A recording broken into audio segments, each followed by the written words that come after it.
નમસ્કાર, ગુજરાત ન્યૂઝ સાથે હું છું પિનલ યાદવ અને આજે વાત કરી રહ્યા છે 5 રાજ્યોના પરિણામની, જેના વિશે આજે આપને સવારથી તમામ માહિતી આપી રહ્યા છે.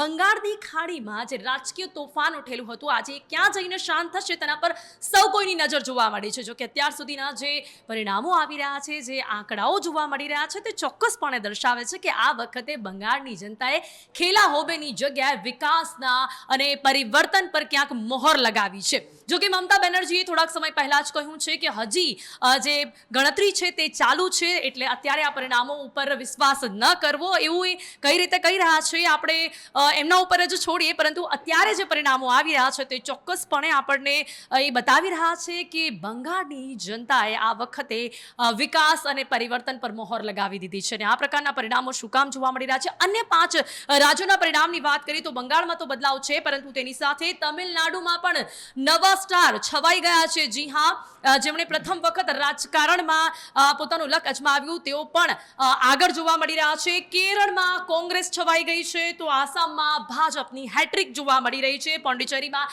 ફરી એક વખત પુનરાવર્તન જોવા મળ્યું છે. આ 5 રાજ્યોમાં જે પરિણામ આવી રહ્યા છે તેના ઉપર આજે વાત કરીશું. કયા મુદ્દાઓ આવી રહ્યા છે તેના વિશે વાત કરીશું, જેની માટે મારી સાથે જોડાઈ ગયા છે બીજેપીમાંથી શ્વેતા બ્રહ્મભટ્ટ, કોંગ્રેસમાંથી આપણી સાથે છે કેવલ જાની, અને રાજકીય વિશ્લેષકો આપણી સાથે જોડાયા છે મુકેશ ઓઝાજી અને પ્રશાંત ગઢવી. આપ સૌનું સ્વાગત છે. Welcome to the show. સૌથી પહેલા આ તમામ પરિણામો પર હું વિશ્લેષણ કરવા માટે પ્રશાંતભાઈને કહીશ કે પ્રશાંતભાઈ, જે પ્રકારના પરિણામો આવી રહ્યા છે તેમાં સૌથી પહેલા વાત કરીએ પશ્ચિમ બંગાળની, તો કહી શકાય છે કે ક્યાંક ને ક્યાંક જે રીતે અમિત શાહ એટલા સમય સુધી ત્યાં રહ્યા, તેમની ચાણક્ય નીતિ જે છે એ ક્યાંક દીદીની સંસ્કૃતિના રાજકારણથી આગળ નીકળી ગઈ.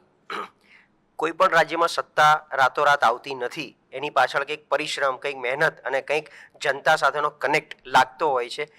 2019 લોકસભામાં બંગાળમાં 42માંથી 32 સીટ જ્યારે દીદી લઈ આવ્યા અને ભારતીય જનતા પાર્ટીએ નાનો મોટો પ્રયત્ન કર્યો, ત્યારથી એમનો ટાર્ગેટ હતો એન કેન પ્રકારે બંગાળ જીતવું. એના માટે જે કરવું પડે, મહેનત કરવી પડે તો મહેનત કરવી છે. એટલે 2021માં પણ દીદીના નારાથી લઈ અને અત્યારે આપણે જોયું તો કંઈક આખું પરિવર્તનનો પવન ભારતીય જનતા પાર્ટી જે લઈને આવ્યું, અને આપે જેમ કહ્યું એમ કે એકમાત્ર ચાણક્ય એટલે ભારતીય જનતા પાર્ટીએ થામ લઈ લીધી હતી કે આજે નહીં તો કાલે, કાલે નહીં તો પરમ દિવસે બંગાળ લેવું છે ને લેવું છે. એટલે 2011માં જેમ લેફ્ટનો એક આખો જે જુવાળ ચાલતો હતો, એની ઉપર એક મોટો પવન, મોટી સુનામી દીદી એના સ્વરૂપે જ્યારે લઈ આવ્યા, ત્યારબાદ 15 વર્ષમાં ફેસની સરકારની એન્ટી ઇન્કમ્બન્સીમાં ચહેરાનો વેક્યુમ હતો. એ વેક્યુમ ક્યાંક ને ક્યાંક ભારતીય જનતા પાર્ટીએ કેન્દ્રની સરકાર અને વત્તા સ્થાનિક અગ્રણીઓ જે ઊભા કર્યા શુવેન્દુ અધિકારી સ્વરૂપે, એવાને ઊભા કરી અને આ વખતે એ પરિવર્તન લાવવામાં ભારતીય જનતા પાર્ટી સફળ નીવડી છે. ખરેખર આ એક એટલે અભિનંદનને પાત્ર છે. એક વિશ્લેષક તરીકે કાયમ ક્રિટિસાઇઝ કરતા હોય એ અલગ વસ્તુ છે, પણ ક્યાંક મહેનત દેખાય ને મહેનત રંગ લાવે, એ આપણે જે કહેતા હોઈએ છીએ એ અત્યારે સ્ક્રીન ઉપર બી જોઈ શકાય છે. બંગાળમાં આખી સરકાર અને આઝાદી પછી પહેલી વાર, એટલે જે બંગાળમાંથી એમ કહેવાય કે ભારતીય જનતા પાર્ટીના જે પાયાના અથવા તો જેને મેઇન ફર્સ્ટ 3 જે કાર્યકર કહેવાય એમાંના જે એક આવે એ બંગાળથી આવતા હતા, પણ બંગાળમાં કોઈ દિવસ કોર્પોરેશન પણ નહોતા જીતી શકતા. એની સામે અત્યારે રાજ્ય સરકાર જ્યારે બનાવી રહી છે, અને આખી આ ચૂંટણીના પરિણામ જુઓ તમે બધામાં ક્યાંક ને ક્યાંક જો બંગાળમાં પરિવર્તન આવ્યો, તમિલનાડુ કે જ્યાં એટલે ઇન શોર્ટ કોંગ્રેસ પ્રેરિત જે રાજકીય પક્ષો હતા, કારણ કે આજે ટીએમસી પણ કોંગ્રેસમાંથી છૂટું પડ્યું, ડીએમકે કોંગ્રેસમાંથી ક્યાંક ને ક્યાંક ભૂતકાળ એમનો બોલે છે અથવા ગઠબંધન બોલે છે, એ બધી જગ્યાએ ક્યાંક ને ક્યાંક લોકોએ સત્તાની સામે પવન ફૂંક્યો અને સત્તાની સામેનું મતદાન થયું, એ અત્યારે જોઈ શકીએ છીએ આપણે.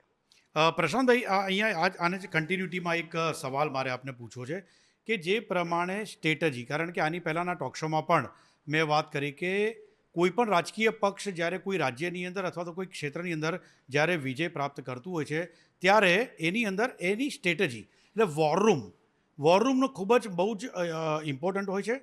આ ઇમ્પોર્ટન્સની વચ્ચે વોરરૂમ દરેક પોલિટિકલ પાર્ટીના હોય છે. ભારતીય જનતા પાર્ટીનો પણ વોરરૂમ હોય છે, કોંગ્રેસનો પણ હોય છે. દરેક પોલિટિકલ પાર્ટીઝ એક વોરરૂમ રાખતી હોય છે. વોરરૂમની અંદર સ્ટ્રેટેજી બનવી અને એનું એક્ઝિક્યુશન કરવું.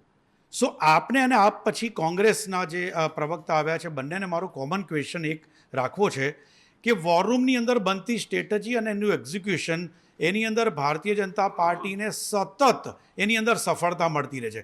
શું ડિફરન્ટ શું છે? કારણ કે આપે જે વાત કરી એ પ્રમાણે કે જે ટોપ 3 હતા, શ્યામા પ્રસાદ મુખર્જી ગણો કે એ લોકોના બંગાળમાંથી જે આવનારા બંગાળીઓ નેતાઓ જે ફાઉન્ડર મેમ્બર કહેવાય, ફાઉન્ડેશન કહેવાય ભારતીય જનતા પાર્ટીનું, ત્યાં ભારતીય જનતા પાર્ટીને ક્યારેય સફળતા મળતી નહોતી. પરંતુ 3 ટર્મથી જ્યારથી ભારતીય જનતા પાર્ટી સેન્ટ્રલ પર બેઠી છે અને મહેનત કરવી, એક ડિફીટ, બીજી ડિફીટ, થર્ડ ડિફીટ અને ચોથી વખત સફળતા. સો વોર રૂમની સ્ટ્રેટેજી અને એનું execution comparison with both party. 10મા અને 12માના સ્ટુડન્ટને તમે મહેનત કરતા જોયા હશે. એ લોકો સ્કૂલેથી આવે એટલે ટીચરે એવું ગાઈડ કર્યું હોય કે તમારી દિવાલ, તમે જ્યાં સૂવો છો સામે ઉઠો એટલે દિવાલ ઉપર પેલા કોષ્ટકો લખજો, પછી આમ બાથરૂમમાં જતા હોય તો ત્યાં પણ તમે થોડા ઘણા સમીકરણો લખજો. પણ એ લોકો લખવા ખાતર લખે. અને અમુક જે સ્કોલર સ્ટુડન્ટ હોય 70-80% પ્લસ વાળા, એ લોકોએ મહેનત કરીને જાતે પેલું એમને ગોખવાની જરૂર ના, એને ત્યાં તમને સ્ટીકર જોવા ના મળે. એમ વોર રૂમ આ વખતે હોટલ વેસ્ટ ઇનનો આપણે જોયો, છેલ્લા 15 દિવસ જે રીતે અમિત શાહ ત્યાં પડ્યા પાથરા રહ્યા, એક નાનામાં નાની માઇક્રો પ્લાનિંગની વાત કરી. એથી વિશેષ હું તમને કહું તો જે ગઈ વખતે 2માંથી 78 સીટે પહોંચ્યું ત્યારથી જ એમણે બૂથ લેવલનું મેનેજમેન્ટ ચાલુ કર્યું હતું. આજે અને વિરોધ પક્ષ તરીકે નોર્મલી આપણી બી કોંગ્રેસને જે મીઠો ટપકો હોય છે દર વખતે કે ભલે હાર જીત 2 નંબરની વાત છે, પણ જનતાની વચ્ચે સતત તમારે રહેવું પડે, બૂથ લેવલ સુધી પહોંચવું, એની રણનીતિ બનાવી, ક્યાંક વોટરોને મતદાન મથક સુધી લાવવું, ઘરે ઘરે જઈને કેમ્પેનિંગ કરવું. આ બધામાં આજકાલ તમને ખબર છે કે ભારતીય જનતા પાર્ટી માસ્ટર છે અને એની પાસે બધા જ પ્રકારના પાવર છે, મની પાવર, મસલ્સ પાવર, કાર્યકર્તાઓનો પાવર. એટલે કે માણસ પાસે જ્યારે આ મેન પાવર હોય, અને મેન પાવર સૌથી મોટો, મની મસલ જેવા મેન પાવર, એ જ્યારે હોય તો જ સંગઠનથી આ કામ થાય છે. આપણે જે કહીએ છીએ કે રાતોરાત આવીને ચૂંટણી લડવું એ ખાલી લડવા ખાતર લડવું છે, પણ મેન પાવર અને લડવું છે, જીતવું છે, સત્તામાં આવવું છે. 2021થી સતત લાગેલા છે, ચૂંટણીની સતત જે તૈયારી કરી રહ્યું છે ભારતીય જનતા પાર્ટી, એનું પરિણામ જ આપણી સામે અત્યારે બોલી રહ્યું છે. એટલે તમે કીધું એમ વોર રૂમથી ગ્રાઉન્ડ સુધી, ગ્રાઉન્ડથી બૂથ સુધી અને બૂથથી પરિણામ સુધી, આ આખું જે ચતુષ્કોણ ફરવાનું હોય એમાં ક્યાંય કચાશ. બીજી એક ઇમ્પોર્ટન્ટ વાત, જે ગઈ વખતે સતત વ્યક્તિગત પ્રહાર કર્યા છે બંગાળને લઈને, બંગાળની સંસ્કૃતિને લઈને, એ થોડુંક કાચું કપાયું એવું લાગ્યું. તો ભારતીય જનતા પાર્ટી આ વખતે એની ભૂલ સુધારી. ક્યાંય તમે જો સિંગલ નરેન્દ્ર મોદીએ આટલી બધી સભા કરી, ક્યાંય દીદીના નામથી કોઈ ખોટો પ્રચાર, કોઈ બીજી રીતે વ્યક્તિગત ટિપ્પણી કરી હોય તો કહો. દીદીનું સૂત્ર મેં તમને આપ્યું, આ વખતે ક્યાંય સાંભળવા ના મળ્યું. ગઈ વખતે હતું 2 મઈ દીદી ગઈ, આ વખતે 4 મઈ દીદી ગઈનું સૂત્ર ખાલી મીડિયામાં સાંભળ્યું, ભારતીય જનતા પાર્ટીના નેતાઓએ ક્યાંય નથી આપ્યું. તો આ બધી ભૂલો પણ સુધારવાનું, એટલે કરેક્ટિવ એક્શન્સ ક્યાં લેવા એ એમને ખબર હતી ને એ પ્રમાણે આખા બંગાળને કબજે કર્યું. કેવલભાઈ, બોર્ડરૂમની સ્ટ્રેટેજી, વોર રૂમની સ્ટ્રેટેજી અને એક્ઝિક્યુશન મને લાગે છે કે સતત કોંગ્રેસમાં મિસિંગ છે. અને સ્વીકારો કે નહીં સ્વીકારો, કારણ કે રિઝલ્ટ દેખાય છે, આંકડાઓ દેખાય છે. ભૂતકાળની અંદર ઘણી બધી ચર્ચા કરવી, મોટા મોટા નિવેદનો આપવા, વોર રૂમના જેટલા પણ મેમ્બર્સ છે બધા મેમ્બર્સ સ્ટેટમેન્ટ આપે છે, પ્રવક્તાઓ પણ સ્ક્રીન પર, હું તો અભિનંદન આપીશ આપને, ખરેખર આ બધાની વચ્ચે અભિનંદનને પાત્ર હોય તો કોંગ્રેસના દરેક પ્રવક્તા છે કે આટલી ડિફીટ પછી પણ કોંગ્રેસના પ્રવક્તાઓ બિલકુલ સામે આવે છે. કારણ કે ભૂતકાળમાં અમે જોયેલું છે કે અમુક પોલિટિકલ પાર્ટીઝના નેતાઓને જ્યારે ડિફીટ મળતી હતી ત્યારે નેતાઓ સેકન્ડ હાફની અંદર પોતાના ટોક શોઝ કેન્સલ પણ કરાવી નાખ્યા હતા. અને અમે લોકોએ અમુક પોલિટિકલ પાર્ટીના પ્રવક્તાઓ, સૌથી પહેલાં તો આપને એ બાબતના અભિનંદન કે આપ આ રિઝલ્ટ પછી પણ આવો છો. પરંતુ મુખ્ય પ્રશ્ન, શું મિસિંગ છે બોસ? કેવલભાઈ, શું મિસિંગ છે? અને એક ભૂલ, બીજી ભૂલ, ત્રીજી ભૂલ, અને સેન્ચુરી મને લાગે છે કે મારી, કદાચ શ્વેતાબેન તૈયાર કરીને સ્ક્રિપ્ટ કરીને જ આવ્યા હશે કે રાહુલ ગાંધીની સેન્ચુરી, એ આવે એની પહેલાં જે બોલ તમને આપી દઉં. ક્યાં મિસિંગ છે કેવલભાઈ? સૌથી પહેલાં તો અભિનંદન આપવા બદલ આપનો આભાર માનીશ. સાથે કહેવા માંગીશ કે અમને પરાજય થયો હોય તો સામે આવવા માટે ભય એટલા માટે નથી કે આ એ પક્ષ છે જે 1885થી 1947 62 વર્ષ વગર સત્તાએ બ્રિટિશરોની સામે લડ્યો હતો. અને ત્યારે બી અમે સામે આવ્યા હતા, આગળ પણ આવતા રહીશું. અમારી માટે હાર જીત કરતાં પ્રજાની સાથેનું જોડાણ વધારે અગત્યનું છે. બંગાળની વાત કરીએ તો બંગાળની અંદર આપણે ચૂંટણીના કેમ્પેન દરમિયાન બહુ સારી રીતે જોયું કે બંને પક્ષો ઘણા એગ્રેસિવ થઈ ગયા હતા, હાઈ વોલ્ટેજ ડ્રામા ક્રિએટ કરતા હતા ત્યાં આગળ. જ્યારે કોંગ્રેસ પાર્ટીએ એકદમ શાંત રીતે કેમ્પેન કર્યું છે અને ત્યાંની જે પ્રાદેશિક અસ્મિતા જે કહેવાય બંગાળી, એને સાથે રાખીને કેમ્પેન પ્લાન કર્યું. એ વસ્તુ અલગ છે કે એને મતમાં એટલું પરિવર્તિત ના કરી શક્યા કે સીટોમાં પરિવર્તિત ના કરી શક્યા. પરંતુ હું એટલું જરૂર કહીશ કે આજે ભારતીય જનતા પાર્ટી જો જીતી છે તો આ જીત એ જનસમર્થન કરતાં વધારે પોલિટિકલ મેનેજમેન્ટ અને ઇલેક્શન મેનેજમેન્ટની જીત વધારે છે. કારણ કે જે રીતે કન્ટિન્યુઅસલી એફર્ટ્સ તો નંખાતા હતા એમાં કોઈ ડાઉટ નથી, બટ જે રીતે એમની સામે બીજા અનેક રાજ્યોના મુખ્યમંત્રીઓ ઉતારી દેવા, રાષ્ટ્રના ગૃહમંત્રી એક રાજ્ય કક્ષાના ચૂંટણીમાં આટલું રસ લઈને ઉતરી આવું? અરે તમે રાષ્ટ્રના નેતા છો, મમતા દીદી તો પ્રાદેશિક નેતા છે. પ્રધાનમંત્રી સુધી ઉતરી આવું એટલે આટલું એમને દોડવું પડે, આટલું મમતા દીદીની પાછળ આટલી મોટી પલટન લગાવવી પડે. તો જ્યારે નારી સશક્તિકરણની મોટી મોટી વાતો દેશમાં થતી હોય, આપણા લોકલાડીલા પ્રધાનમંત્રી થોડા દિવસ પહેલાં નારી સશક્તિકરણ માટે શું સારતા આપણને ન્યૂઝ ચેનલ ઉપર જોવા મળ્યા હતા, અને જ્યારે આજે મમતા દીદીની સામે આખી બ્રિગેડ ઊભી થઈ ગઈ હોય તો એ આપણને એક સાતત્ય દેખાડે છે કે કથની કરણીમાં પણ ફેર કેવા પ્રકારનો હોય છે. જી આ અત્યારે જે પ્રકારે કેવલભાઈએ વાત કરી, શ્વેતાજી સીધા આપની પાસે આવવા માંગીશ કે આપ પણ શું કહેશો કે ક્યાંક ને ક્યાંક વારંવાર જે આક્ષેપો છે ને ગુજરાતમાં પણ જોવા મળતા હોય છે કે કોઈ પણ એ ઇલેક્શન હોય એટલે વડાપ્રધાન નરેન્દ્ર મોદીને આવી જવું પડે. અને હા, ચોક્કસથી કદાચ આપણે માનવું પડશે કે વર્ષોથી જે રીતે દીદીનું ત્યાં વર્ચસ્વ છે તેને ક્યાંક ને ક્યાંક હલાવવા માટે તો આ કરવું જ પડે એવું હતું, અને એટલા જ માટે આ શક્ય બન્યું છે કે જ્યારે અમિત શાહ એટલા દિવસ સુધી ત્યાં રહ્યા, વડાપ્રધાન નરેન્દ્ર મોદીને ત્યાં આવવું પડે જરૂરી હતું લાગે છે. શ્વેતાજી જી નમસ્તે. હું એ વાતનો ત્રણ પાર્ટમાં હું આપના સવાલનો જવાબ આપવા માંગુ છું. સૌથી પહેલાં હું એક સ્ટેટમેન્ટ વાંચી જાઉં. આજે પશ્ચિમ બંગાળમાં લોકશાહી નથી પણ ટીએમસીના આતંકનું શાસન છે. વિરોધ પક્ષનો અવાજ ડરાવવા, તેમના પર હુમલા કરવા અને તેને ખતમ કરી દેવા હવે આ ટીએમસીનું મૂળભૂત ચરિત્ર બની ગયું છે. આ ભાજપના પ્રવક્તાનું સ્ટેટમેન્ટ નહીં, આ રાહુલ ગાંધીજીનું સ્ટેટમેન્ટ છે. એટલે જે ભાઈ કહી રહ્યા હતા કેવલભાઈ કે મમતા દીદીની સામે બધા આવી ગયા છે, આ તમારા જ નેતાનું સ્ટેટમેન્ટ છે કે કઈ પ્રકારની હિંસા અને ભયનું વાતાવરણ બંગાળની અંદર હતું. તો અગર કંઈ કહેવું જોઈએ તો થેન્ક યુ કહેવું જોઈએ કે પ્રજાને, બંગાળની પ્રજાને એક વિકલ્પ મળ્યો, એક મજબૂત વિકલ્પ મળ્યો કે હવે ભય અને હિંસાની રાજનીતિ છોડીને એક વિકાસની રાજનીતિમાં આગળ વધશે. આ જીત છે, ચોક્કસપણે આપને ખૂબ ખૂબ અત્યારે અભિનંદન આપીશ, કોંગ્રેચ્યુલેશન્સ કહીશ. અત્યારે તમામ જે પાર્ટી છે તે પાર્ટીમાં અત્યારે ખુશીની લહેર જોવા મળી રહી છે. પણ એની સાથે શું આપ માનો છો કે 2021માં પણ આટલી જ મહેનત તો કરી હતી, ત્યારે બી અમિત શાહ એક્ટિવ તો હતા જ, પણ આ વખતે ક્યાંક જે હિન્દુત્વનો મુદ્દો છે તે મુદ્દા ઉપર આ જીત વધુ મળી છે? જી પિનલબેન, એકચ્યુઅલી મને જે બ્રેક આવ્યો એના પહેલાં મને જે 2 પોઈન્ટ કહેવાતા, હા જી બિલકુલ, કે જેમ પહેલાં મેં કહ્યું એમ કે એ ભય અને હિંસાના વાતાવરણની જે રાજનીતિ હતી ત્યાંથી સોનેર બાંગ્લા એટલે વિકસિત બાંગ્લાના મિશન પર ની રાજનીતિ જે છે એને પ્રજાએ ચૂન્યું છે. બીજી વસ્તુ કે દેવાંગભાઈ સ્ટ્રેટેજીની વાત કરી રહ્યા હતા, તો સમજવું પડે કે સ્ટ્રેટેજી બને તો કેવી રીતે બને. સ્ટ્રેટેજી એસી રૂમમાં બેસીને ના બને. સ્ટ્રેટેજી બને એનો પાયો શું હોય કે જમીની સ્તરની હકીકત. એટલે તમે જમીની સ્તર ઉપર શું હકીકત છે એ જાણવું જરૂરી છે. જમીની સ્તરની હકીકત કોણ કહેશે? તમારા કાર્યકર્તા કહેશે. તમારી પાસે આખું સંગઠન મજબૂત હોવું જોઈએ કે તમને એ જમીનમાં શું થઈ રહ્યું છે, લોકો ડિરેક્ટલી શું અનુભવ કરી રહ્યા છે એ તમને કહે. જ્યારે એ થાય ત્યારે તમારી બુદ્ધિ ક્ષમતાની આવડત આવે અને પછી તમે સ્ટ્રેટેજીને તમે બનાવો છો. એની સાથે સાથે જ્યારે તમે કાર્યકર્તાની તમે વાત કરો છો તો કાર્યકર્તાને બધાને એક જ વિચારે, એક જ તાંતરે બાંધવા બહુ જરૂરી છે. અને એ કોણ કરી શકે? તો એ નેતૃત્વ કરી શકે.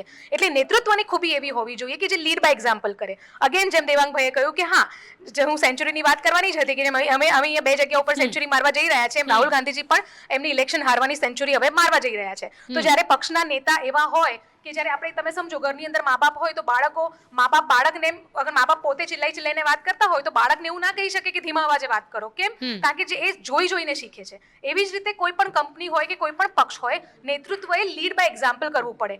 જે હું કરું છું એ જ હું કાર્યકર્તાથી એક્સપેક્ટેશન રાખી શકું. તમારું શીર્ષ નેતૃત્વ અગર 100 ઇલેક્શન હારે છે તો તમે કયા મોઢે તમે કાર્યકર્તાને કહેશો કે ઇલેક્શન જીતો? એટલે આ જે લીડ બાય એક્ઝામ્પલ જે છે, જે નેતૃત્વની જે શક્તિ જે છે એ ખૂબ જરૂરી છે. એની સાથે સાથે નરેન્દ્ર મોદીજી જે પ્રેમ છે કે જે આપણે ગુજરાતની ધરતીએ જ આજે દેશને દિશા આપી છે અને એ દિશાને આજે બધા જ રાજ્યો માનવા માંગે છે. બીજી એક વસ્તુ કેવલભાઈ જે કહેવા માંગી રહ્યા હતા કે ટોપ લીડર્સને ધરતી પર તમે ઉતાર્યા, બધા જ ભાજપની અંદર કોઈ ઊંચું કે કોઈ નીચું નથી, બધા જ દેશની સેવા માટે છે. અને જ્યાં જે પણ ક્યાંય પણ કોઈ પણ જગ્યા ઉપર અગર ભારતીય જનતા પાર્ટી ઇલેક્શન લડે છે તો ભારતીય જનતા પાર્ટીનો હરેક કાર્યકર, નરેન્દ્ર મોદીજી પણ પોતાની જાતને કાર્યકર પહેલા ગણે છે. એ ઠીક છે પ્રોટોકોલમાં પ્રધાનમંત્રી છે, પણ એ સૌથી પહેલા એ ભારતીય જનતા પાર્ટીના કાર્યકર છે. તો આ બધા જ કાર્યકર્તા ભેગા શ્વેતાબેન, આવું બધે તો નથી જોવા મળતું.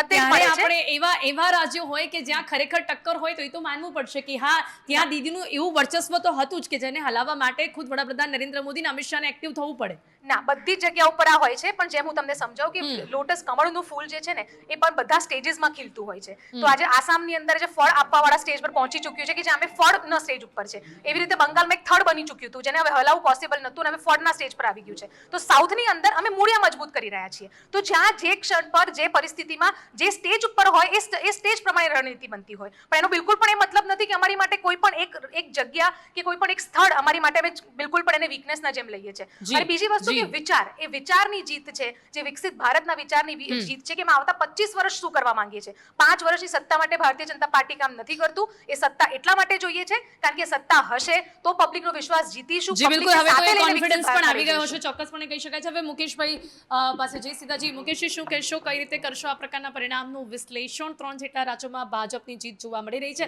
ભાજપ હવે એક એવી પાર્ટી બની ગઈ છે કે જેની માટે કોઈ પણ પ્રકારનું પરિણામ અશક્ય નથી. ચોક્કસ. આમ તો આખા દેશમાં જે પ્રથમ સૂર્યોદય થાય છે એ બંગાળમાં થાય છે, અને સાથે સાથે ક્રાંતિના બીજ પણ બંગાળથી જ નીકળતા હોય છે, આપણે જોયું છે. પરંતુ ભારતીય જનતા પાર્ટી માટે જેમણે આદર્શ માન્યા છે એવા શ્યામા પ્રસાદ મુખર્જી બાંગ્લાદેશના ભાગલા પડ્યા બંગાળના, ત્યારથી લઈને અત્યાર સુધીમાં ભારતીય જનતા પાર્ટીનું જે આદર્શ હતું ખૂબ લેટ, પણ હવે પરિવર્તનની આંધી સાથે ભારતીય જનતા પાર્ટીએ પોતાની એન્ટ્રી મારી છે. અને ચોક્કસ એ કહેવું રહ્યું કે 1905માં લોર્ડ કર્ઝન એ ભાગલા પાડો અને રાજ કરો એ નીતિ જ્યારે બંગાળમાં અપનાવી હતી ત્યારે એ અસફળ રહ્યા હતા. એ જ પ્રમાણે આઝાદી પછી સતત કોંગ્રેસ રહી અને એ કોંગ્રેસને એકદમ કાપી નાખવામાં ડાબેરીઓ સીપીઆઈ સીપીએમ ખૂબ મહેનત કરી અને 34 વર્ષ શાસન કર્યું. પછી એ જ શાસન પર મમતાજી આવ્યા, આમ તો કોંગ્રેસનું મૂળ ગણાય, પણ ટીએમસી બનાવી અને 15 વર્ષ શાસન કર્યું. એટલે આમ જોવા જઈએ તો લાંબી બેટિંગ ચાલી છે, લાંબી ઇનિંગ બંગાળની અંદર ચાલી છે. અને હવે 15 વર્ષ પછી એક ઇકોનોમિક લેવલે બંગાળ તૂટી ગયું. જે સમયે ભારત આઝાદ થયો ને તો મોટાભાગના ગુજરાતીઓ ત્યાં જતા હતા, બંગાળમાં, કલકત્તામાં જતા હતા. અને કલકત્તા એક સૌથી મોટું ઇન્ડસ્ટ્રીયલ હબ અને ઇકોનોમિક હબ હતું. એ ધીરે ધીરે ડાબેરીઓના કારણે તૂટતું ગયું. અને ત્યારબાદ આજની જે પરિસ્થિતિ આવી છે અને હવે જે પ્રમાણે ચૂંટણી જીતાય છે એ તો કહેવું જ રહ્યું. કારણ કે 2021માં મમતાજીએ દરેક મહિલાને 500 રૂપિયા આપવાની વાત કરી, પછી લોકસભાની ચૂંટણીમાં 1000 રૂપિયા કર્યા, અને ચાલુ ચૂંટણીમાં અત્યારે એમણે 1500 રૂપિયા કર્યા. અને 1500ની સામે ભારતીય જનતા પાર્ટીએ 3000 રૂપિયા દરેક મહિલાને આપવાની, જે ફ્રી બીજ જેને આપણે કહીએ છીએ, લોલીપોપ કહીએ છીએ, કે જે પણ શબ્દ વાપરતા હોઈએ. પરંતુ ત્યાં બંગાળમાં એક વસ્તુ તમે ખાસ ધ્યાન રાખો કે બંગાળમાં છોકરો જન્મે છે ને તો એને પણ 2000 રૂપિયાની મદદ મળે છે. અને બંગાળમાં કોઈ વ્યક્તિ ગુજરે છે તો સ્મશાનમાંથી પણ એમને 2000 રૂપિયાની મદદ મળે છે. અને એ સાથે ઘણી બધી એવી યોજનાઓ હતી જે ગરીબ વર્ગને આકર્ષતી હતી અને ખાસ કરીને મહિલાઓને આકર્ષતી હતી. એ યોજનાઓની અંદર આજ જે બંગાળના મુખ્યમંત્રી છે એ મમતા, એમનું તમે ઘર જુઓ તો આજે એ જ પ્રકારનું એકદમ સામાન્ય છાપરા જેવું પતરાવાળું મકાન છે. આજે પણ સ્લીપર પહેરીને ફરે છે. 10-15 લાખ રૂપિયાથી વધારે એની પાસે આવક નથી. ભલે અભિષેક એના ભત્રીજાએ કરોડોની આવક બનાવી હોય, વાત અલગ છે. પરંતુ મારે એ ધરતીની વાત કરવી છે કે જ્યાં રવિન્દ્રનાથ ટાગોરની કલમ ચાલી, નેતાજીના નારા ગુંજ્યા. આજે બંગાળમાં માનુષ અને માટીની સંસ્કૃતિ અને એ મેદાનની રાજનીતિમાં કુરુક્ષેત્ર જામેલું છે. જ્યાં ગંગાના પાણીમાં પાવન સંસ્કાર છે એ છે બંગાળ. જ્યાં ટાગોરની ગીતાંજલિ અને નજરુલનું ગાન છે એ છે બંગાળ. જ્યાં નેતાજીનો નારો હતો કે આઝાદી મારો હક છે અને બંગાળની લોહીમાં સાહેબ ક્રાંતિનો લય છે એ છે બંગાળ. સત્યજીત રેને આપણે ન ભૂલવા જોઈએ અને મૃણાલ સેનના એ દ્રશ્યો પણ ના ભૂલવા જોઈએ, કારણ કે કલા સંસ્કૃતિની આ ભૂમિ છે. અને શરદ બાબુની દેવદાસ ફિલ્મ હોય કે કોઈ નાટક, પણ બુદ્ધિજીવીઓનું આ ગઢ છે. ઇન્ટેલેક્ચ્યુઅલ પબ્લિક ત્યાં વધારે છે. અને ત્યાં આપણે જેને અહીંયા પેડા કહીએ છીએ, ત્યાં એક સંદેશ નામની મીઠાઈ ખૂબ ફેમસ છે, સંદેશ. અને રસગુલ્લાની મીઠાશ હોય અથવા માછલી અને ભાત હોય, એ બે ઉપર રાજનીતિ બહુ ચાલી. પરંતુ સાહિત્ય વિના ત્યાં ક્યારેય પ્રભાત પડતું નથી, એ છે બંગાળ. કોંગ્રેસનો એ દબદબો અને લાલ કિલ્લાનો એ રંગ 3 દાયકા સુધી ચાલ્યો, ડાબેરીઓનો સંગ. પછી આવી દીદીની આંધી અને પરિવર્તનનો નાદ. મમતા બેનર્જીએ બદલ્યો બંગાળનો એ સ્વાદ. જી. માં માટી માનુષને નારાએ કરી કમાલ, પણ સત્તાના એ સમીકરણમાં આજે થઈ ગયા અનેક સવાલ. હવે કેસરીયો રંગ ત્યાં જોરશોરથી જામી ગયો છે. દિલ્હીનું એ સૈન્ય હવે બંગાળમાં ગાજી રહ્યું છે. જય શ્રી રામ અને ભારત માતા કી જય લોકો ત્યાં બોલતા થઈ ગયા છે. એમને કોઈ ડર નથી કે હવે જે પ્રમાણે બુલડોઝર યુપીમાં ચાલ્યું, ગુજરાતમાં ચાલ્યું, તો હવે પછી બુલડોઝર તમને બંગાળમાં જોવા મળશે. કારણ કે બંગાળમાં બુલડોઝર આ તમામ રાજ્યો કરતાં પણ વધારે ત્યાં જરૂરિયાત હતી. એટલે હિન્દુત્વના નામ ઉપર રાજનીતિ થઈ, પરંતુ બંગાળની અસ્મિતા ન જોખમાવી જોઈએ. આપણે અટલ બિહારી વાજપેયીજીના શબ્દોમાં કહીએ કે સરકાર આવશે અને જશે, પરંતુ બંગાળનું અસ્તિત્વ ન જોખમાવવું જોઈએ. પરંતુ છેલ્લે એવી પરિસ્થિતિ બની ગઈ હતી, ઘણા જ રાજકીય વિશ્લેષકો એમ કહેતા હતા કે આ જો ફરી મમતા આવી જશે તો આ બંગાળ જે છે એ કાશ્મીર જેવું થઈ જશે. અને એ કાશ્મીર જેવું ન થાય એના માટે અમિત શાહ સાહેબે 15 દિવસ સુધી ત્યાં સતત રોકાયા, ઘણી મિટિંગો કરી, અને ત્યારબાદ એમણે આ આખી જે ચોક્કસથી. પણ હવે કેવા પરિવર્તનો જોવા મળી શકે છે? ચોક્કસથી આ એક ચિંતા હતી, તેના પર વાત કરીશું. પણ હવે હું કેવલભાઈને સવાલ પૂછવા માંગીશ. કેવલભાઈ, બંગાળમાં કોંગ્રેસની પરિસ્થિતિ શું હવે લાગે છે કે વોટ કાપવા પૂરતી જ સીમિત રહી ગઈ છે, કે હવે એ પણ નથી? હવે જે એક મુસ્લિમ વોટ બેંકની વાત કરતા હોઈએ એ કોંગ્રેસ તરફી જોવા મળે, તો હવે ક્યાંક એમણે પણ વિકલ્પ પસંદ કરી લીધો છે એવું કહી શકાય છે? સર્વપ્રથમ તો એ વસ્તુને હું નકારું છું કે મુસ્લિમ મતબેંક એટલે કે બંગાળમાં ખાલી કોંગ્રેસ પાર્ટીની મતબેંક.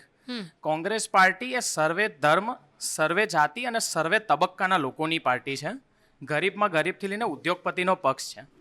બટ ક્યાંક ને ક્યાંક હું એવું કહીશ કે બંગાળની જે ભૂમિ છે ને, રાજકીય ભૂમિ, એ ગુજરાતની જેમ કે રાજસ્થાનની જેમ નથી.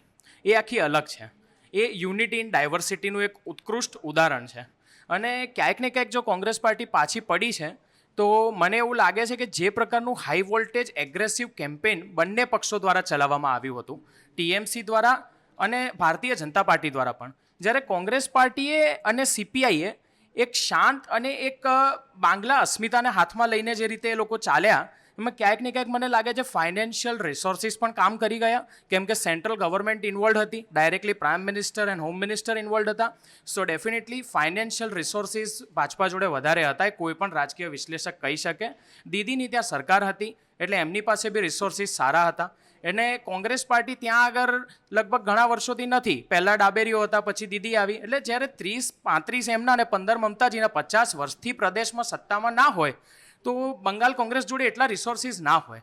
પણ છતાં પણ એ બહુ મોટી ગૌરવની વાત છે કે કોંગ્રેસ પાર્ટીનો જે પક્ષ છે એ વિચારધારાના આધારિત પક્ષ છે. પણ એની સાથે સાથે કેવલભાઈ, ક્યાંક દિલ્હીમાં ટીએમસી સાથે દોસ્તી હોય ને બંગાળમાં અહીંયા તમે દુશ્મની કરો, ક્યાંક આ કન્ફ્યુઝન પણ તમને નડતું એવું નથી લાગતું? ના, એવું નથી. ભારત છે ને એ આફ્રિકન કોન્ટિનેન્ટ પછી બીજો સૌથી મોટામાં મોટો ડાયવર્સિફાઈડ દેશ છે. અહીંયા લોકો કેટલા અલગ વિચારોવાળા અને કેટલી અલગ સંસ્કૃતિવાળા છે. એટલે જ્યાં જરૂર પડે ત્યાં આગળ અલગ અલગ, એમ તો આપણે ગુજરાતમાં પણ જોયું કે એમઆઈએમના ઉમેદવારો જીતીને ભારતીય જનતા પાર્ટીને ટેકો આપ્યો. તો ક્યાં હિન્દુવાદી ભાજપા કહેવાતી હિન્દુવાદી ભાજપા ને ક્યાં મજલિસ ઇત્તેહાદુલ મુસલમીન? તો એવું કંઈ હોતું નથી. તો શું એવું કહી શકાય કે એમઆઈએમ ભાજપ માટે ચૂંટણી લડ્યું હતું? ના, એવું કદાચ મારા સાથી પ્રવક્તા બી નહીં માને. એટલે એ રીતે સમીકરણો ક્યાંક બદલાઈ જતા હોય છે રાજકારણના લીધે. એ પોલિટિકલ વસ્તુ છે. શ્રદ્ધાજી, શું કહેશો આ વાતો પર? અને કહેવાતી પાર્ટી એટલે ક્યાંક એમના સીધા આક્ષેપો પણ છે કે માત્ર કહેવા માટે એવું છે, શું કરવા માટે એવું નથી. આ સવાલ કદાચ એમને થતો હોય, પણ મને તો એવું લાગે છે કે અહીંયા આ જ મુદ્દો વધુ હાવી રહ્યો છે કે જેના કારણે આ જીત મળી છે. બિલકુલ સહેમત છું, પણ કેવલભાઈની વાતથી કોંગ્રેસ પક્ષ પોતે સહેમત નથી. કારણ કે ભલે એવું કહેતા હોય કે ડાયવર્સિટી, યુનિટી ઇન ડાયવર્સિટી કે ડાયવર્સ દેશ છે આપણો, પણ તમે જુઓ કે કોંગ્રેસ પક્ષના ઓફિશિયલ સ્ટેટમેન્ટ છે કે એએમએમ બી ટીમ છે, આપ બી ટીમ છે. એટલે જ્યારે જે પણ એવા પક્ષો છે જે એમના વોટ કટ કરે છે તો એમને તરત જ એ બી ટીમ લાગે છે. એટલે હું કોંગ્રેસ પક્ષ સાથે નહીં, પણ કેવલભાઈની વાતથી બિલકુલ સહેમત છું. બીજી વસ્તુ રહી કે ડેમોગ્રાફી ઇમ્પોર્ટન્ટ રોલ તો પ્લે કરે છે. તુષ્ટિકરણની રાજનીતિ તો થાય જ છે, ભલે એ કેવલભાઈ નહીં એક્સેપ્ટ કરે, પણ આપણે બધા જ જાણીએ છીએ કે આજે અહીંયા આગળ જે મનુષ્ય અને માટીની જે વાત થઈ રહી છે, તો દીદી પોતે ત્યાંથી ખસી ગયા અને જે ઘૂસણખોરો હતા એને સપોર્ટમાં આવી ગયા, અને જે તુષ્ટિકરણની રાજનીતિ હતી એમાં એ આવી ગયા અને ત્યાં જે પાછળ થઈ ગયા. અને બીજી વસ્તુ રહી કે હિન્દુત્વની જે વાત કરવામાં આવી રહી છે, તો પહેલી વસ્તુ હિન્દુ હોવું શું કોઈ ખોટી વસ્તુ છે? મને તો એ નથી સમજ પડતું કે હિન્દુત્વની રાજનીતિને એવી રીતે બતાવવું કે જેમ કે કોઈ ખોટી વસ્તુ છે, તો એ તો હોવું જ ના જોઈએ. બીજી વસ્તુ કે ભારતીય જનતા પાર્ટીના ઓફિશિયલ અમારું જે વિઝન જે છે એમાં વિકસિત હિન્દુ નથી, એમાં વિકસિત ભારત છે. જ્યારે રોડ બને છે, જ્યારે નળ પહોંચે છે, જ્યારે શૌચાલય બને છે, કે જ્યારે જીડીપી આગળ જાય છે, તો એમાં ધર્મ, જાતિ કે ઊંચ નીચ નથી જોવામાં આવતું. એ હરેક ભારતીય માટે છે.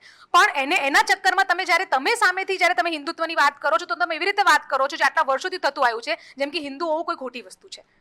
જી, અમિત શાહના જે મા કાલીના જે નારા છે એની કેટલી અસર જોવા મળી? ચોક્કસથી જે પ્રકારે અત્યારે પણ જ્યારે જીત જોવા મળી ત્યારે આપણે જોયું કે ક્યાંક જય શ્રી રામના નારા મમતા બેનર્જીના ઓફિસની બહાર લગાવવામાં આવ્યા, પણ આ વખતે ચૂંટણીમાં ક્યાંક જય મા કાલીનો નારો સાંભળવા મળ્યો. શ્વેતાજી, કારણ કે કાલીમાની ધરતી છે, તો આપણે દ્વારકા જઈશું તો જય શ્રી કૃષ્ણ કહીશું જ આપણે, એટલે એક લોકલ કલ્ચરલ નારો કહી શકાય એને. પણ આપણે બી તો મહાકાલીમાને માનીએ જ છીએ ને. મારા તો કુળદેવી છે મહાકાલીમાં, એટલે મારે એની માટે બંગાળ જવાની જરૂર નથી, તો હું અહીંયા આગળ પણ કહીશ. પણ જ્યાં સુધી નારાની વાત છે, આઈ થિંક એ એક લોકલ જે મંદિરનું પ્રશાંતભાઈ શું કહેશો? શું ખરેખર આ જે નારો છે એ ખરેખર જે શ્વેતાજી કહી રહ્યા છે એ જ, કે પછી એ પણ ક્યાંક કોઈ ને કોઈ રાજકારણનું કારણ હતું?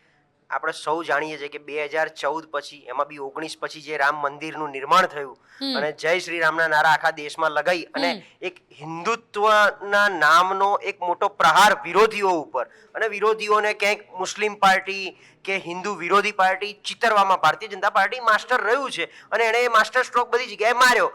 2021ની ચૂંટણીમાં પણ મમતા દીદીને હેરાન કરવા હોય તો એવું કે જેમ આપણે રસ્તામાં જતા હોય ત્યાં કે આ કૂતરું બેઠું એને ભડકાવવું હોય તો આમ એક પથરો નાખવો પડે, એ મમતા દીદી સામે જય શ્રી રામ બોલો એટલે એકદમ ઉકળી જતા હતા. રોડ ઉપર પેલા 2-3 છોકરાઓને પણ એમણે કે ભૂતકાળમાં આપણે દ્રશ્યો જોયા હતા. એટલે એ જ નારાને સતત. બીજું, મહાકાલીનો નારો એટલા માટે તમે જો આ વખતે જય શ્રી રામ નારો ઓછો લાગ્યો. મહાકાલીનો કેમ કે આ 5 વર્ષ દરમિયાન દુર્ગા પંડાલ, ગણેશ પંડાલને લઈ અને જે વિવાદ ચાલ્યો કે ભાઈ મમતા દીદીની આ સરકારમાં આપણા દુર્ગા અષ્ટમીના દિવસે આપણા પંડાલોને મંજૂરી ના મળે, એને ખસેડવા પડે, એને મેઇન રોડ ઉપર નહીં રહેવા દેવામાં આવે, અને એની સામે રમજાનમાં મુસ્લિમોને આ ફેસિલિટી આપવી, એટલે ચોખ્ખે ચોખ્ખું હિન્દુત્વ વર્સિસ મુસ્લિમનું એક વાતાવરણ ઊભું કરી ત્યાંના લગભગ 75% હિન્દુ મતદારો ઉપર પ્રભાવ પાડવાનો પ્રયત્ન કર્યો. કારણ કે હાલ લગભગ 22 થી 25% મુસ્લિમ મતદાર પશ્ચિમ બંગાળમાં હતા. SIR પછી એ લગભગ 25% ઘટીને આંકડો 20 ની અંદર આવવા માંડ્યો હતો. ત્યાં જ ક્લિયર થઈ ગયું હતું કે જો હિન્દુ મતદારો એક થાય તો 100% ભારતીય જનતા પાર્ટી સરકાર બનાવી શકે છે. જી, હું જે તુષ્ટિકરણની જે વાત કરતી હતી ને, આજે સવારે જ મેં વેરીફાઈ નથી કર્યું આ આંકડાને મેં, પણ સુધાંશુભાઈ ત્રિવેદીજી બોલી રહ્યા હતા, એમને સાંભળી રહી હતી કે છેલ્લું જે બજેટ આવ્યું ને બંગાળનું, એની અંદર જે વિકાસનું, જે ઇન્ફ્રાસ્ટ્રક્ચર વિકાસનું જે છે એના બજેટની અંદર એની પાછળ આંકડો હતો 1100 કરોડનો, અને મસ્જિદના વિકાસ માટે એનું જે ઇસ્લામિક જે ધર્મના જે વિકાસ કરવાનો હતો એનો આંકડો હતો 5500 કરોડ. તો શું આ તુષ્ટિકરણ નથી? અને તમે તુષ્ટિકરણ નહીં કહો? બીજી વસ્તુ કે તમે sorry I forgot the question. આપે ક્વેશ્ચન શું પૂછ્યું? હા, જે પ્રકારે પ્રશાંતભાઈ હાલમાં ત્યારે વાત કરીએ કે જે પ્રકારનો માહોલ જોવા મળ્યો છે તેના જે કારણો છે કે જે મહાકાલીનો નારો લગાવવામાં આવ્યો છે, આપણે કહ્યું કે ક્યાંક જી હા શ્રદ્ધાના કારણે, પણ હા એમણે દર્શાવ્યું કે આ કઈ રીતે એક પ્રકારનું રાજકારણ જોવા મળ્યું છે. મને એક વસ્તુ એ નથી સમજ પડતી પિનલબેન, કે તમે હિન્દુ છો અને તમે જય શ્રી રામ બોલો છો, એ એક વાત છે, પણ સામે પક્ષ બી તો હિન્દુ છે, તો એમને જય શ્રી રામ બોલવામાં કેમ પ્રોબ્લેમ છે? કે એમને તરત જ અડગું કેમ થઈ જાય છે? મારો પ્રશ્ન એમ છે કે તમે કેમ રામ મંદિરમાં હજુ સુધી જવા તૈયાર નથી? મારી પાસે એનો સ્પષ્ટ જવાબ એ છે, હું ખુદ 5 પેઢીથી પૂજારી પરિવારમાંથી આવું છું અને ઇસ્કોન જેવી સંસ્થાનો વોલેન્ટિયર રહ્યો છું, જે બંગાળથી જ છે. હવે હું એ કહેવા માંગુ છું કે રામચંદ્રજી તો સનાતન ધર્મના જેટલા બી લોકો છે બધાના નાથ છે, અને એ તો બધાના ઈશ્વર છે. રામ એટલો તો ન્યાય, અને રામ એટલે તો નિષ્પક્ષતા. રામ એટલે તો કંઈ છલ કપટ નહીં, નિષ્પક્ષતા અને પ્રેમ. અને જ્યારે રામની વાત આવે તો રામ કંઈ કોઈ એક પક્ષના કે એક જૂથના અધિકારમાં નથી આવતા કે ખાલી અમારા છે, અને કદાચ કોઈ એક કહેવત છે આપણી ગુજરાતીમાં, છોરું કછોરું થાય માવતર કમાવતર ના થઈ શકે. કદાચ કોઈ રામના બાળકો રામના વિશે એટલી ભક્તિ એટલું ધ્યાન ના ધરાવતા હોય તો રામ એને ખોટું માનતા નથી. એ સતયુગમાં પણ રામચંદ્રજી એમને માર્ગ બતાવ્યા છે, સત્યના અસુરોને પણ દયા કરીને માર્ગ બતાવ્યા છે. તો જ્યારે રામચંદ્રજી છે તો અમારા બી છે, બધાના છે, પણ જ્યારે રામચંદ્રજીના નામનો ઉપયોગ રાજકારણની પોલિટિકલ માઇલેજ લેવા માટે કરવામાં આવે તો એનાથી મોટો સનાતન ધર્મનો ને રામચંદ્રજીનું કોઈ મોટું અપમાન નથી. જી, પણ તમે સ્વીકારતા નથી ને. તમે કહ્યું કે રામ ભગવાન તો બધાના છે, પણ ઘણી વખત આ જ રાજકારણમાં એવું જોવા મળતું હોય છે કે જ્યારે રામ ભગવાન અમારા જે છે ને એ બોલવામાં જેમને વાંધો આવતો હોય ને એ ત્યાં તકલીફ છે. કદાચ શ્વેતાજી આજ કંઈક હું એ જ કહેવા કહેવા માંગતા માંગતી હશે. હતી કે જો એ વસ્તુ હકીકત છે તો પછી તમે રામ મંદિરનું હજુ સુધી મુલાકાત કેમ નથી કરી શીર્ષ નેતૃત્વ? એને બોલતા તમને શું જાય છે?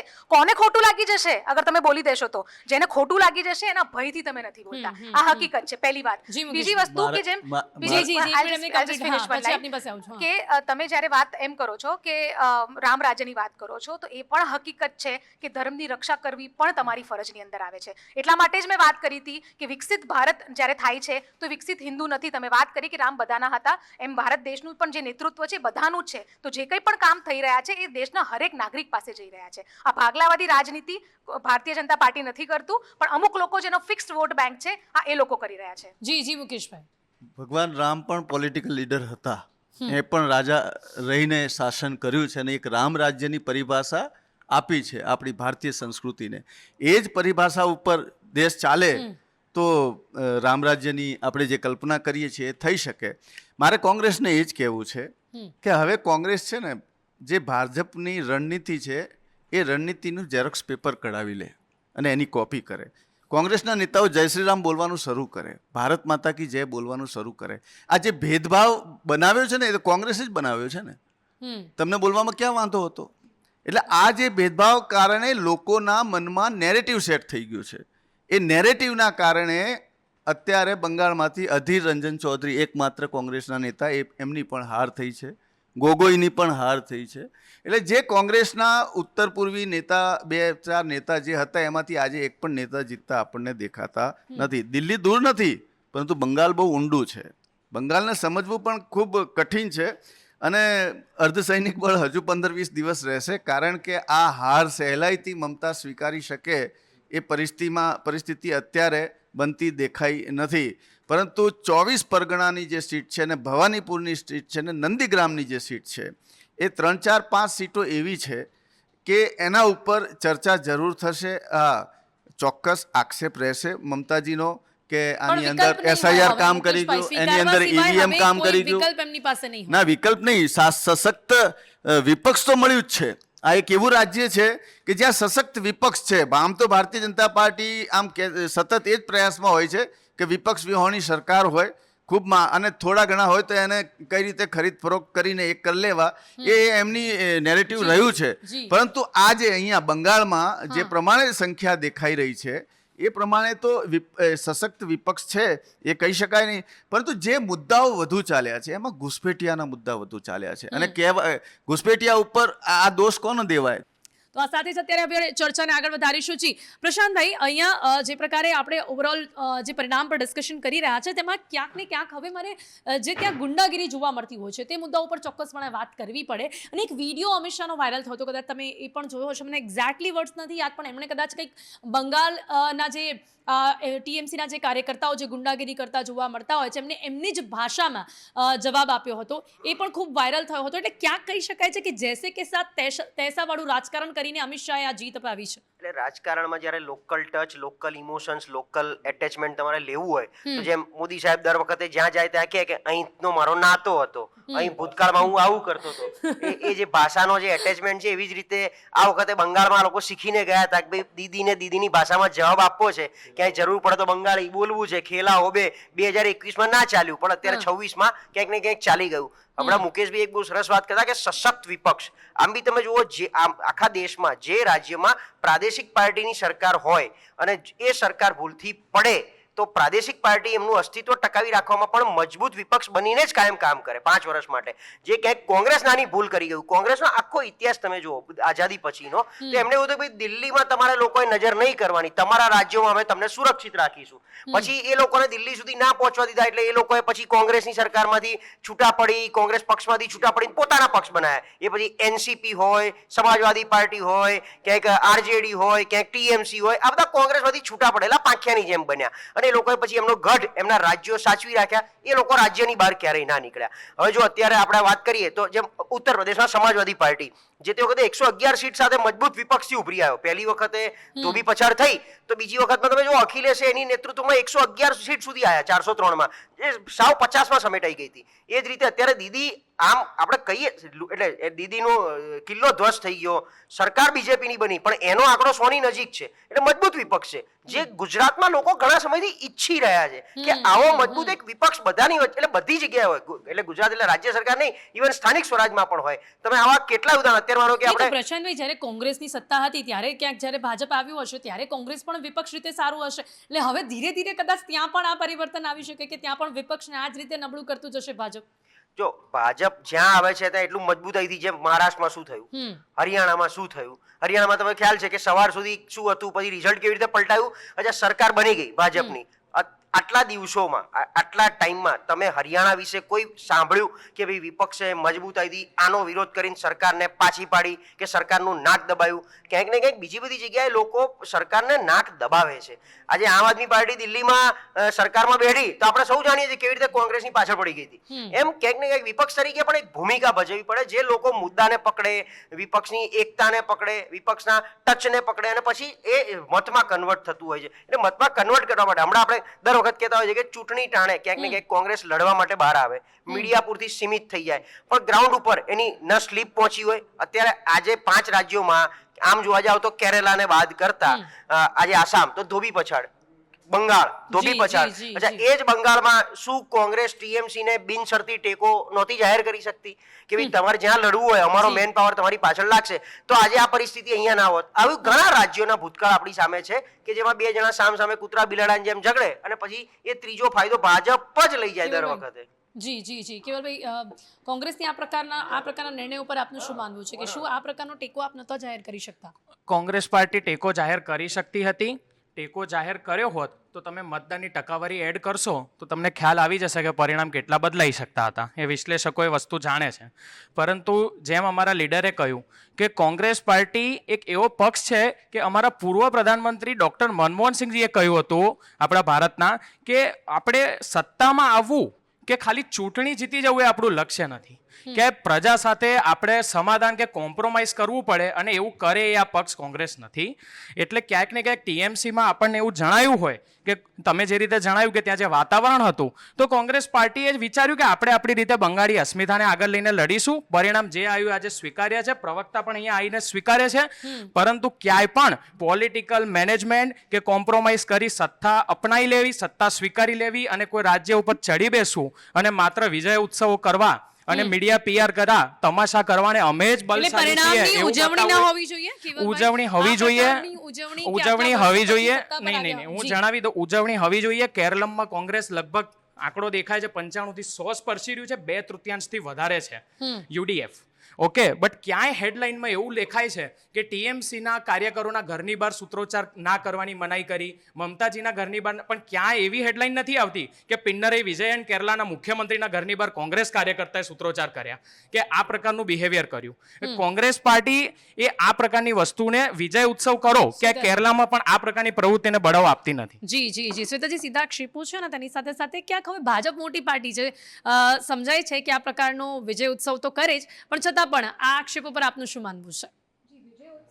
જે છે ને એ જીતવાનો વિજય ઉત્સવ નથી, એ જે અથાક પરિશ્રમ, તમે જ્યારે કોઈ વસ્તુની પાછળ બહુ જ મહેનત કરો છો અને જ્યારે કોઈ વિશ્વાસ જીતવામાં સફળ થાવ છો તો એ જે સેટિસ્ફેક્શન જે છે ને, જે આત્મસંતોષ છે, આ એનું સેલિબ્રેશન છે. આ પહેલી વાત હું એ ક્લિયર કરી દઉં. બીજી વસ્તુ કે એમને જેમ એક વસ્તુ આપ બીજી નોટિસ કરો કે કોંગ્રેસને જ્યારે જે પણ લોકો છોડીને ગયા છે એ બધા મજબૂત થયા છે અને કોંગ્રેસ નબળી થઈ છે. આજે સવારે રાજેશભાઈ એક બહુ સરસ એક વિશ્લેષક, આપ જાણતા જ હશો રાજેશભાઈને, એ બહુ સરસ એમને સ્ટેટમેન્ટ કર્યું જોયું કે જ્યારે કોંગ્રેસ હારે છે ત્યારે એ ઓર નબળી થાય છે ને જ્યારે ભાજપ હારે છે ત્યારે ઓર મજબૂત થાય છે. એ આપણે લોકસભા પછીના જે 3 રાજ્યો જીત્યા એમાં પણ તમે જોયું, અને એના સિવાય તમે કોઈ પણ જગ્યા ઉપર તમે જોશો તો ભારતીય જનતા પાર્ટી જ્યારે પણ અમારા ધાર્યા પ્રમાણેનું પરિણામ નથી આવતું ને તો એના પછીના ઇલેક્શન્સમાં એના કરતા ગયા વખત કરતા પણ સારું પરિણામ આવે છે. કારણ ફક્ત એટલું જ છે કે આત્મમંથન થાય છે. અમે ક્યાં ખોટા છે, સામેવાળા ક્યાં ખોટા છે નહીં, અમે ક્યાં ખોટા છે, અમે ક્યાં ભૂલ કરી, અમે ક્યાં સુધારી શકીએ એની ઉપર કામ કરે છે. વર્સિસ ધેટ તમે એમ વિચારો કે કોંગ્રેસ કેમ સતત નબળી થતી જાય છે, કારણ કે એ હંમેશા એનું હારનું ઠીકરું એ પેલું ખરાબ છે, ઈવીએમ ખરાબ જી, છે, કેવલભાઈ. ઇલેક્શન કમિશન ખરાબ છે, જ્યુડિશિયરી ખરાબ જી, જી, છે, કેવલભાઈ. એ એની ઉપર જ કામ કરતું હોય છે અને આ જ રીઝન છે. ઓર્ડરનો પોઈન્ટ સૌથી પહેલો હતો બંગાળની ચૂંટણીમાં. અત્યારે સામે હેડલાઇન જોઈએ છે ટીએમસી ઓફિસમાં તોડફોડથી શું આ રીતે વિપક્ષની રક્ષા થશે? હજુ સત્તામાં આવતા પહેલા જ આ હાલત છે. જી ના એક મિનિટ જી. એક મિનિટ તમે પહેલા તો મને કહી દો કે કેવલભાઈ કે 2029 ની જે ઇલેક્શન આવશે એમાં તમે ટીએમસી સાથે ગઠબંધન નહીં કરો. તમારા પોતાના જ નેતાના મેં તમને સ્ટેટમેન્ટ આપ્યા કે જ્યારે પોતે જ એ મમતા બેનર્જી વિશે આટલું બધું કહે છે અને પછી આગળ જઈને બીજી બાજુ જઈને એ જ મમતા બેનર્જીની સાથે એ લડશે અને પછી એમ સ્ટેટમેન્ટ આપશે કે મેં ભાજપને હરાવવા માટે, ભાજપા તો જનતાનો વિપક્ષને વિશ્વાસ રક્ષણ જીતવા આપી માટે શકે નહીં, ને. જનતાનો વિશ્વાસ જીતવા માટે નહીં પણ ભાજપને હરાવવા માટે, મોદીજીને હરાવવા માટે તમે ઇલેક્શન લડો છો. તમારી રાજનીતિનું જે મૂળ જે છે ને એ કોક ખરાબ છે ને કોકને હરાવવા માટે છે. સારું કે સકારાત્મક રાજનીતિ ઇન્ડિયા નથી. ગઠબંધન અને કરતા આનાથી ઇન્ડિયામાં વધારે સારી- પક્ષ હતા. આનાથી જી, તો વધારે નહીં, તો સારું કેવલભાઈ example- જે હા. શ્વેતાબેન કહી રહ્યા છે એમાં પણ હું પૂછવા માંગીશ કે જે હું એક ડાબેરીનું- ખાલી એક statement ખાલી- જી, એક જી, statement બિલકુલ. ખાલી એટલું કહી દેવા હા. માંગુ છું. સૌથી સારી વસ્તુ આ દેશના નાગરિક તરીકે મને જો દેખાય છે ને આ ઇલેક્શનમાં તો એ વિચારની હાર, જે સનાતન વિરોધી વિચાર હતું એની હાર, એ જે ભય અને હિંસાની રાજનીતિ હતી એની હાર, આજે એ જે વિચારની જે હાર થઈ રહી છે ને એક દેશના નાગરિક તરીકે એની સૌથી વધારે ખુશી છે મને. જી કેવલભાઈ જી. મને આ દેશના નાગરિક તરીકે દુઃખ એ વાતનું છે કે સનાતન તો લાખોના લાખો વર્ષોથી ચાલતો આવ્યો છે. હિરણ્યકશ્યપ ને હિરણાયક જેવા અસુરનો નાશ નથી કરી શકે અને કરી પણ નહીં શકે. યદા યદા હિ ધર્મસ્યનું રક્ષણ ઈશ્વર કરે છે. બીજી વસ્તુ એ છે કે કોઈ તથાકથિત ઈશ્વર એનું રક્ષણ નથી કરતા. મુદ્દાની વાત એ છે કે અત્યારે હાલ બંગાળની અંદર જે રીતે જોઈ શકાય છે કે ટીએમસી ઓફિસ ઉપર છે તો આ મમતા મોડલનો જ સ્વીકાર ભારતીય જનતા પાર્ટી બંગાળમાં આવતાની સાથે કરી રહી હોય તો બંગાળનું શું ભલું થશે? જી સનાતનના ઓકે. રક્ષણની અને એમને જે વાત શ્વેતાજી, કરી, જી, એક જ હું પણ મિનિટ કહીશ કે ખાલી- હવે હા. શું ત્યાં આગળ આ પ્રકારનું વાતાવરણ નહીં જોવા મળે? હવે હિંસા નહીં થાય? ભાજપ તેની જવાબદારી લે છે કે જે હંમેશાથી બંગાળમાં જોવા મળી છે, જેના કારણે કદાચ એ પ્રકારનો ભરોસો જનતાને અપાવ્યો છે કે હવે આવો માહોલ નહીં જોવા મળે, તો હવે જી, બિલકુલ. ભાજપ એ સ્વીકારે છે, ભાજપ એ ચોક્કસ કહી શકે છે. જી બિલકુલ. આ પ્રકારની હિંસા ના થાય એની માટે જ જે જવાનો લગાયેલા છે કે હજુ આઈ થિંક 2 મહિના જેવું ત્યાં રહેવાના છે, એની માટે જ રહેવાના છે કારણ કે એનો ઇતિહાસ બધા જાણે છે કે શું કઈ પ્રકારની એ પૃષ્ઠભૂમિ રહી છે હિંસાના મામલાની અંદર. બીજી એમને વાત જે સનાતનની કરી ને, તો સનાતન એની મેળે રક્ષા નથી થતું. સનાતનની રક્ષા કરવાવાળા લોકો ઊભા છે, ધર્મની રક્ષા કરવાવાળા લોકો ઊભા છે. તમે 17 વખત જ્યારે સોમનાથ જ્યારે તૂટ્યું ને તો તમે એ જોયું કે કોઈએ 17 વખત તોડ્યું, પણ તમે એ ના જોયું કે એને ઊભું કરવા વાળા 17 વખત એ હિન્દુઓ હતા કે જેને એને ઊભું કર્યું. તો સનાતનની રક્ષા કરવા વાળા એ હિન્દુઓ છે અને ત્યારે ઊભા રહે છે. તમને જો આટલો જ ચોટ પહોંચતી હતી તો તમે એક પણ વખત કેમ સ્ટાલિનના વિરોધમાં અને ડીએમકેના વિરોધમાં સ્ટેટમેન્ટ નહીં આપ્યું? એક પણ વખત તમે સ્ટેટમેન્ટ નથી આપતા જ્યારે સનાતન પર અટેક થાય છે. તો વાતો કરવી આસાન છે પણ કર્મ અને કરની અને કથનીમાં સમન્વય હોવું જોઈએ. કરની કઈ ને કથની કઈ જી, સ્ટેટમેન્ટ જી, આપવા જી, માટે સારું કેવલભાઈ, લાગે છે. કેવલભાઈ. ધર્મના વિશે કહી દઉં કે ભારતની અંદર ઘણા ધર્મો છે. અમુક નિરાકારવાદી ધર્મો છે, વેદોમાં પણ દ્વૈત અદ્વૈતના સિદ્ધાંતો છે. અદ્વૈતવાળા મૂર્તિ પૂજામાં માનતા નથી. એ એવું કહે છે મૂર્તિ છે નહીં, દ્વૈતવાળા મૂર્તિમાં માને છે. એટલે એ પ્રકારે કોઈ ધર્મનું રક્ષણ એક સ્પેસિફિક વર્ગે કર્યું. કોઈ મૂર્તિમાં ના માનતો હોય તો એને પણ સનાતન ધર્મમાં જ ગણ્યો છે. એટલે એ રીતે કોઈ વિભાજિત થતા નથી. અને રહી વાત સોમનાથની, તો સોમેશ્વર મહાદેવ તો સર્વત્ર ફેલાયેલા છે અને સર્વના છે. આપણે બધા એના બાળકો છીએ. અને મોટામાં મોટી વાત એ છે કે સનાતનના રક્ષકો તો છે જ, non politically as a Hindu બધા સનાતનના રક્ષકો છે જ. પણ જ્યારે ધર્મનો ઉપયોગ રાજકારણમાં કોઈ પક્ષને સ્પેસિફિક ફાયદો પહોંચાડવા કે માઇલેજ આપવા માટે થાય ને તો એ વિકાસ વિરોધી માર્ગ છે. આ પશ્ચિમના દેશો ને મોટા મોટા ફિલોસોફરો પણ સ્વીકારે છે. જી એવું જી એવું બિલકુલ એ તમારી સોચવું છે કે ધર્મનો ઉપયોગ થઈ રહ્યો છે. એ હકીકત હોત તો પ્રજાને જાકારો આપી ચૂકી હોત. જી, અને જી, જી. હકીકત હોત તો તમે તુષ્ટિકરણની રાજનીતિ ના પ્રજા પણ કરતા આ હોત. જ વાત પણ સ્વીકારે છે. મુકેશભાઈ શું કહેશો? વારંવાર કોઈ પણ જગ્યાએ પર આ પ્રકારનો જે મુદ્દો આવતો હોય છે, સનાતન ધર્મની વાત આવે, હિન્દુ ધર્મની વાત આવે, હિન્દુત્વનો મુદ્દો આવે, આ કોઈ પણ પ્રકારના રાજકારણમાં અને કોઈ પણ ચૂંટણીમાં આ જોવા મળતું હોય છે. એકચ્યુઅલ ખરેખર આ કેટલું યોગ્ય છે રાજકારણમાં આ બધું સાંભળવું? राजकारण की आज तो मजा है निकले हैं कुछ लोग पार्टी की शख्सियत सुधारने जिनका किरदार खुद मरम्मत मांग रहा है. હવે આજ કોંગ્રેસ છે એ મમતાજીને જો ઇન્ડિયા ગઠબંધનનું લીડરશિપ સોંપી હોત તો કદાચ પિક્ચર અલગ હોત. અને આજ જો ટકી રહ્યું હોત ઇન્ડિયા ગઠબંધન તો આજે મમતા ફરી અહીંયા બંગાળમાં હોત, પરંતુ ઇન્ડિયા ગઠબંધનનું બાળ મરણ થઈ ચૂક્યું છે. એમાં જે જીવ થોડો ઘણો જીવ હતો એ પણ હવે આજે નીકળતો દેખાઈ રહ્યો છે. હવે જે પ્રમાણેની નવી રાજનીતિ દેશની અંદર આવશે એમાં ચોક્કસ કહી શકાશે કે ભારતીય જનતા પાર્ટીએ એક સમય એવું કહેતા હતા કે ભાઈ બંગાળ જીતવું કઠિન છે, જે સાઉથ જીતવું કઠિન છે, પરંતુ હવે ધીરે ધીરે એમણે દરેક જગ્યા ઉપર, જ્યાં કેરળમાં વર્ષોથી ક્યારેય સીટ નથી પણ આજે 2-3 સીટ પ્રાપ્ત કરવા જઈ રહ્યા છે. આ આંધ્રની અંદર આંધ્રમાં પણ એક ખતરનાક રાજનીતિ જોવા મળી રહી છે. પોંડિચેરીને જે પ્રમાણે કબજે કર્યું, ખૂબ નાનું સેન્ટર છે, પરંતુ તમે જુઓ પોંડિચેરીની અંદર પણ ભારતીય જનતા પાર્ટીનો કેસરીઓ લહેરાઈ ચૂક્યો છે. હવે મેઇન વાત જે છે ને તમિલનાડુની છે. તમિલનાડુમાં શું છે કે ત્યાં એનટી રામારાવ, તમે જુઓ જયલલિતા, એ તો ફિલ્મ હિરોઈન હતી, અને ત્યાંથી જે ફિલ્મ હિરોઈનોને એ લોકો ભગવાન માને છે. એમના પોસ્ટરો ઘરમાં રાખે છે ને પૂજા કરે છે, અગરબત્તી કરે છે. એટલે વિજય થલપતિએ એમની સભામાં કેટલા લાખો લોકો હતા, એમની સભામાં ભગદડ થઈ, કદાચ 5-10 માણસો મરી પણ ગયા. એ લોકોને ઘરે જઈને એને 10-10 લાખ રૂપિયા આપ્યા અને એ એટલું જન સમર્થન મેળવ્યું. અને આજે કેટલું સક્સેસ થાય છે એક ફિલ્મ કલાકાર, એ ઇમોશનલ હોય છે, અને રાજનીતિ એક ઇમોશનલ વ્યક્તિ કરી શકતા નથી. એટલે ઠીક છે, 5 વર્ષ માટે શાસન સંભાળશે, થલપતિ સંભાળશે, વિજય સંભાળશે, પરંતુ એનો ખરો વિજય તો એ 5 વર્ષના શાસન પછી એ બતાવશે કે પોતે તમિલનાડુની રાજનીતિમાં કેટલું કામ કર્યું. એ જ પ્રકારે તમે કેરળની અંદર જુઓ, કેરળમાં કેમ રાહુલ ગાંધીને જઈને ચૂંટણી લડવી પડે છે? કારણ કે આખા ભારતમાં એને ક્યાંય સેફ જગ્યા ના દેખાય. કેમ યુડીએફ સાથે જવું પડે છે? યુડીએફ તો એક આખી મુસ્લિમ કમ્યુનિટી બેઝ પાર્ટી છે.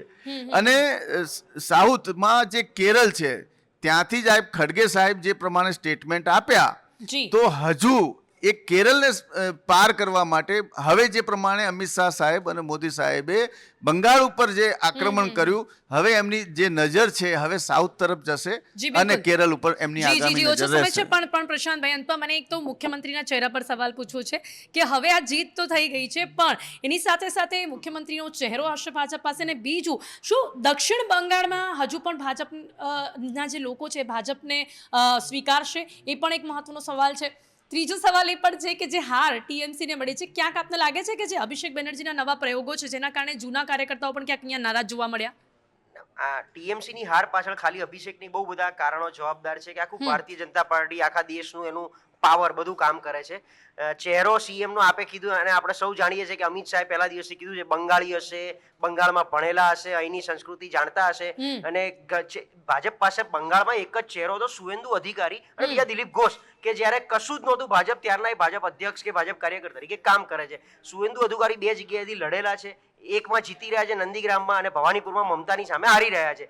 જો એ જીતશે તો ચોક્કસથી સીએમ એ હોઈ શકે છે, પણ જો બંને સીટ એ હારશે તો પછી દિલીપ ઘોષ ઉપર મને લાગે છે ઠીકરું ફોડાય. છેલ્લો સવાલ કે સાઉથ ઇન્ડિયા હજી પણ ભાજપ માટે કપરા ચઢાણ થોડા, કારણ કે એમનું નથી, સંગઠન નથી, જઈએ એવી સીટ શેરિંગ નથી, વોટ શેર નથી, ભાષા વિવાદ વત્તા સાઉથ હવે એવું સમજી બેઠું છે કે ઉપર બધું હિન્દુવાદમાં અને નોર્થ ઇન્ડિયાનું જે ચલણ વધતું જશે, જો અહીંયા પણ પગ પેસારો થશે ભારતીય જનતા પાર્ટીનો, તો આગળ જતા બધી રીતે તકલીફ પડશે. જી શ્વેતાજી, શું કહેશો? દક્ષિણ બંગાળમાં આ પ્રકારની સમસ્યાનો સામનો બીજેપીને હજી પણ કરવો પડશે. ઘણા બધા વિવાદો છે ત્યાં આગળ. હજી ઉત્તર બંગાળમાં ચોક્કસપણે આપ મજબૂત છો અને મજબૂત પરિણામો પણ જોવા મળી રહ્યા છે. જી મેં સ્ટાર્ટિંગમાં પણ કહ્યું કે કમળ એના અલગ અલગ સ્ટેજમાં હોય છે. અત્યારે ત્યાં મૂળિયા મજબૂત કરવા જરૂરી છે, સીટ વોટ શેર વધારવો જરૂરી છે, લોકોનો વિશ્વાસ જીતવો જરૂરી છે. એટલે એનું જે સ્ટેજ છે એ સ્ટેજ પ્રમાણે અમે જે પ્રકારે અમે કામ કરીએ છીએ એ પ્રકારે કામ થઈ જ રહ્યા છે. જી ચોક્કસથી. હવે કેવલભાઈ, જો સમય ઓછો છે, જી કેવલભાઈ શું કહેશો અંતમાં? આપનું શું કહેવું છે? ડાબેરીઓ સાથેનું જે ગઠબંધન છે આપને ક્યાંક ને ક્યાંક નુકસાન પહોંચાડી રહ્યું છે. આ પ્રકારના પરિણામો પછી હવે શું રણનીતિ રહેશે આપની?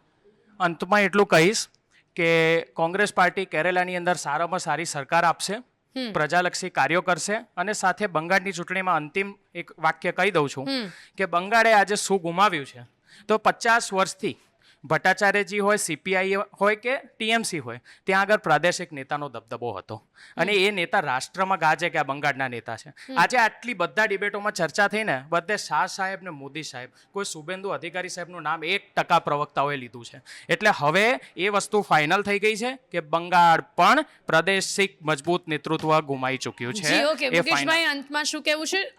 અંતિમ સવાલ, શું પરિવર્તન જોવા મળશે હવે?